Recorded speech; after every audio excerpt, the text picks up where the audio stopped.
Well, it is a frustrating time for many renters here in North Louisiana, especially here in Shreveport. Dozens of people are sitting at home with limited water access after their landlords didn't pay the utility bills, even though the tenants paid for that water in their rent. And if you can imagine waiting weeks or months for your home to be fixed, to have mold treated in your home or holes in your roof repaired, many in North Louisiana don't have to imagine it. This is their reality. So we teamed up with our sister station, KNOE in Monroe, to take a closer look at what's happening to tenants all over North Louisiana and what people can do to fight back.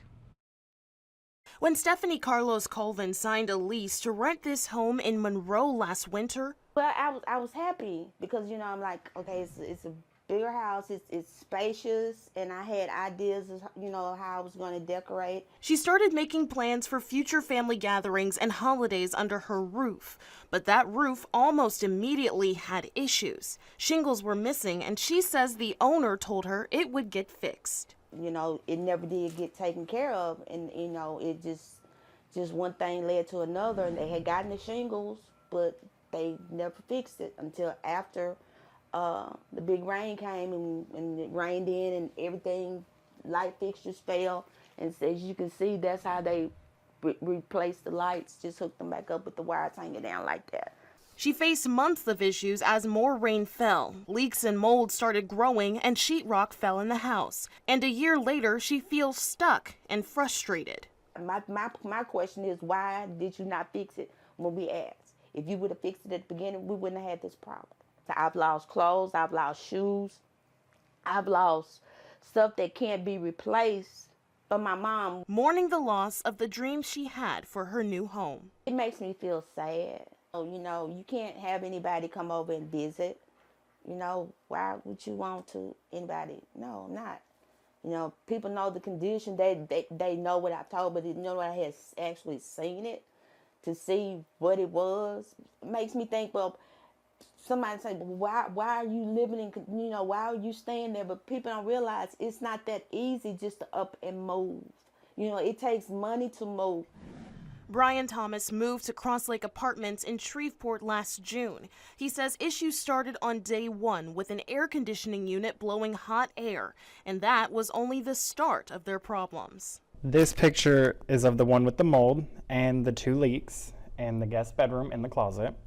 So we noticed this one when somebody came to visit us for a week, and when he got there, he said that there was something off about the closet.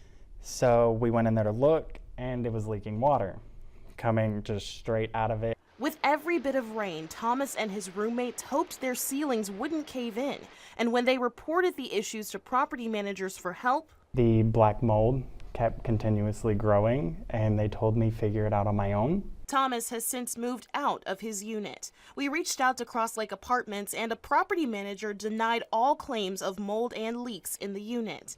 Carlos Colvin's landlord says they've been working with her to make repairs to her home, but have also run into some roadblocks. The landlord said they offered to move her to a different location, asked her to leave so they could make repairs, and took her to court for non-payment of rent.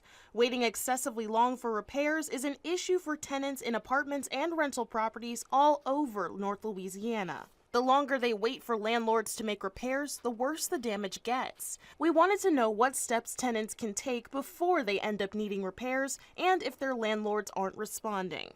Attorney Royal Alexander says it boils down to what's in the lease, but generally some things hold true in most agreements. The landlord has a responsibility, a legal obligation to keep the property in livable condition and to make any necessary repairs, what we would call just standard routine repairs.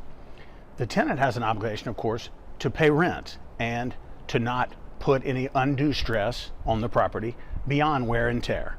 That wear and tear doesn't include issues like mold, termites, and holes in the roof or walls. In cases like that, Alexander says the tenant and landlord would need to take action. Many times, once a reasonable time has been given to a landlord, if they haven't corrected the problem, the tenant may take it upon themselves to do remediation, maybe to remove the mold, and then either ask the landlord to reimburse them for that expense or to deduct that amount of the expense from their rent. But the key is, I would not advise to stop paying rent, because part of the lease agreement is clearly you must keep paying rent. We also wanted to know if there are cases where city officials can step in. The housing related calls, I'm going to say, is at least 50% of what we get. Ellen Hill runs planning and urban development for the city of Monroe, which is a majority renter city. She says her office is working on a new initiative, one that would allow them to inspect rental properties and help landlords improve them as needed. This is not about gotcha, because that doesn't solve the problem, right? Going up and writing them up and telling them they have to do it without any resources to support them doesn't get it. And just based on what the other cities have done, it's worked well. The program will use a combination of grants and roughly $75,000 from the city's general fund. If landlords use the money for anything other than repairs, Hill says they would have to pay the money back. It's a step that she hopes will provide safe and stable housing for more renters in North Louisiana.